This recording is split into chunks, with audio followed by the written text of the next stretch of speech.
ஆண்டவராகிய இயேசு கிறிஸ்துவின் தூய நாமம் மகிமைப்படுவதாக.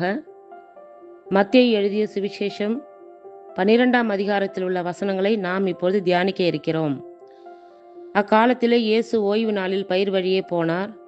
அவருடைய சீஷர்கள் பசியாய் இருந்து கதிர்களை கொய்து தின்னத் தொடங்கினார்கள். பரிசேயர் அதைக் கண்டு அவரை நோக்கி, இதோ ஓய்வு நாளில் செய்யத்தகாததை உம்முடைய சீஷர்கள் செய்கிறார்களே என்றார்கள். அதற்கு அவர், தாவீதும் அவனோடு இருந்தவர்களும் பசியாயிருந்த போது செய்ததை நீங்கள் வாசிக்கவில்லையா? அவன் தேவனுடைய வீட்டில் பிரவேசித்து ஆசாரியர் தவிர வேறொருவனும் புசிக்கத்தகாத தேவ சமூகத்து அப்பங்களை தானும் தன்னோடு இருந்தவர்களும் புசித்தார்களே. அன்றியும் ஓய்வு நாட்களில் ஆசாரியர்கள் தேவாலயத்தில் ஓய்ந்திராமல் ஓய்வு நாளை வேலை நாளாக்கினாலும் குற்றமில்லாது இருக்கிறார்கள் என்று நீங்கள் வேதத்தில் வாசிக்கவில்லையா? தேவாலயத்திலும் பெரியவர் இங்கே இருக்கிறார் என்று உங்களுக்கு சொல்லுகிறேன். பலியை அல்ல, இரக்கத்தையே விரும்புகிறேன் என்பதின் கருத்து என்னதென்று அறிந்தீர்களானால் குற்றமில்லாதவர்களை நீங்கள் குற்றப்படுத்த மாட்டீர்கள். மனுஷகுமாரன் ஓய்வு நாளுக்கும் ஆண்டவராய் இருக்கிறார் என்றார். அவர் அவ்விடம் விட்டு போய் அவர்களுடைய ஜெப ஆலயத்தில் பிரவேசித்தார். அங்கே சூம்பின கையையுடைய மனுஷன் ஒருவன் இருந்தான். அப்பொழுது அவர் மேல் குற்றம் சாட்டும்படிக்கு, ஓய்வு நாளில் சொஸ்தமாக்குகிறது நியாயமா என்று கேட்டார்கள். அதற்கு அவர், உங்களில் எந்த மனுஷனுக்காகிலும் ஒரு ஆடு இருந்து அது ஓய்வு நாளில் குழியிலே விழுந்தால் அதை பிடித்து தூக்கிவிட மாட்டானோ? ஆட்டை பார்க்கிலும் மனுஷனானவன் எவ்வளவோ விசேஷித்திருக்கிறவன். ஆதலால் ஓய்வு நாளிலே நன்மை செய்வது நியாயம்தான் என்று சொன்னார். பின்பு அந்த மனுஷனை நோக்கி, உன் கையை நீட்டு என்றார். அவன் நீட்டினான். அது மறு கையை போல் சொஸ்தமாயிற்று. அப்பொழுது பரிசேயர் வெளியே போய் அவரை கொலை செய்யும்படி அவருக்கு விரோதமாய் ஆலோசனை பண்ணினார்கள். இயேசு அதை அறிந்து அவ்விடம் விட்டு விலகி போனார். திரளான ஜனங்கள் அவருக்கு பின் சென்றார்கள். அவர்கள் எல்லாரையும் அவர் சொஸ்தமாக்கி தம்மை பிரசித்தம் பண்ணாதபடி அவர்களுக்கு கண்டிப்பாய் கட்டளையிட்டார். ஏசாயா தீர்க்கதரிசியால் உரைக்கப்பட்டது நிறைவேறும்படி இப்படி நடந்தது. அவன் உரைத்ததாவது, இதோ நான் தெரிந்து கொண்ட என்னுடைய தாசன், என் ஆத்துமாவுக்கு பிரியமாயிருக்கிற என்னுடைய நேசன். என் ஆவியை அவர் மேல் அமர பண்ணுவேன். அவர் புறஜாதியாருக்கு நியாயத்தை அறிவிப்பார். வாக்குவாதம் செய்யவும் மாட்டார், கூக்குரலிடவும் மாட்டார். அவருடைய சத்தத்தை ஒருவனும் வீதிகளில் கேட்பதும் இல்லை.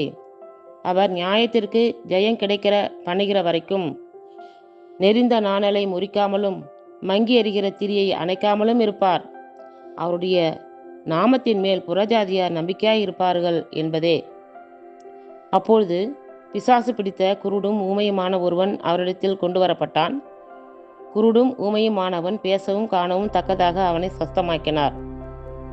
ஜனங்கள் எல்லாரும் ஆச்சரியப்பட்டு, தாவீதின் குமாரன் இவர்தானோ என்றார்கள். பரிசேயர் அதை கேட்டு, இவன் பிசாசுகளின் தலைவனாகிய பெயல் செபுலினாலே பிசாசுகளை துரத்துகிறானே அல்லாமல் மற்றபடி அல்ல என்றார்கள்.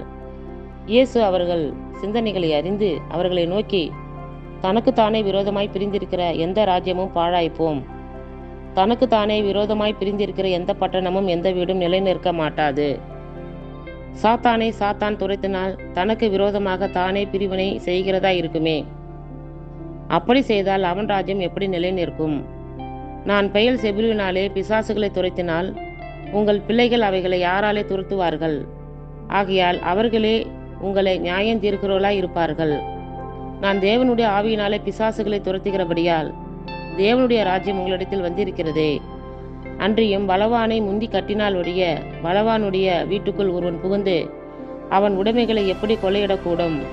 கட்டினேனே ஆகில் அவன் வீட்டை கொள்ளையிடலாம்.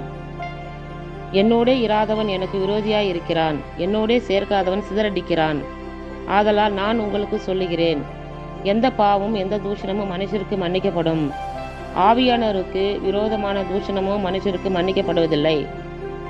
எவனாகிலும் மனுஷகுமாரனுக்கு விரோதமான வார்த்தை சொன்னால் அது அவனுக்கு மன்னிக்கப்படும். எவனாகிலும் பரிசுத்த ஆவிக்கு விரோதமாக பேசினால் அது இம்மையிலும் மறுமையிலும் அவனுக்கு மன்னிக்கப்படுவதில்லை. மரம் நல்லதென்றால் அதன் கனியும் நல்லதென்று சொல்லுங்கள். மரம் கெட்டதென்றால் அதன் கனியும் கெட்டதென்று சொல்லுங்கள். மரமானது அதன் கனியினால் அறியப்படும். விரியன் பாம்பு குட்டிகளே, நீங்கள் பொல்லாதவர்களாய் இருக்க நலமானவைகளை எப்படி பேசுவீர்கள்?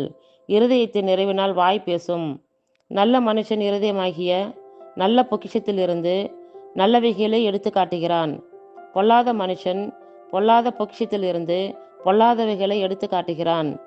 மனுஷர் பேசும் வீணான வார்த்தைகள் யாவையும் குறித்து நியாயந்தீர்ப்பு நாளிலே கணக்கு ஒப்புவிக்க வேண்டுமென்று உங்களுக்கு சொல்லுகிறேன். ஏனெனில் என் வார்த்தைகளினாலே நீதிமான் என்று தீர்க்கப்படுவாய், அல்லது உன் வார்த்தைகளினாலே குற்றவாளி என்று தீர்க்கப்படுவாய் என்றார். அப்பொழுது வேத பாரகரிலும் பரிசேயரிலும் சிலர் அவரை நோக்கி, போதகரே, உம்மால் ஒரு அடையாளத்தை காண விரும்புகிறோம் என்றார்கள். அவர்களுக்கு அவர் பிரதி உத்தரமாக, இந்த பொல்லாத விபச்சார சந்ததியார் அடையாளத்தை தேடுகிறார்கள்.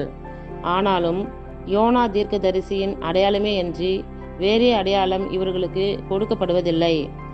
யோனா இரவும் பகலும் 3 நாள் ஒரு பெரிய மீனின் வயிற்றில் இருந்தது போல மனுஷகுமாரனும் இரவும் பகலும் 3 நாள் பூமியின் இருதயத்தில் இருப்பார்.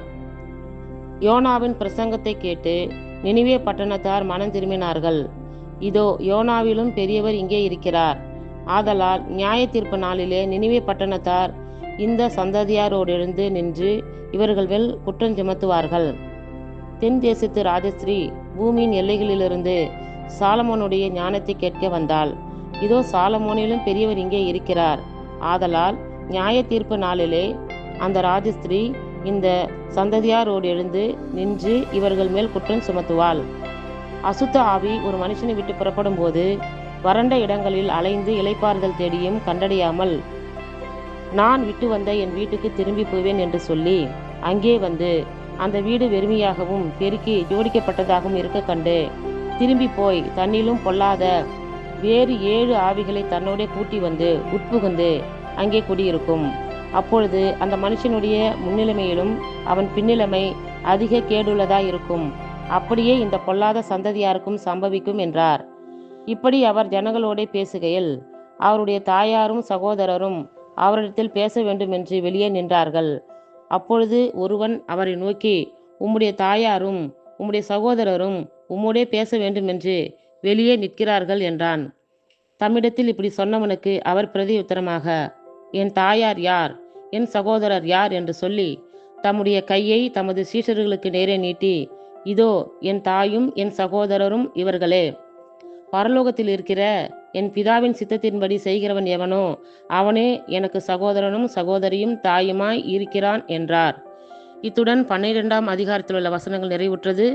கர்த்தர் தாமே நம் எல்லோரையும் ஆசீர்வதிப்பாராக. ஆமேன்.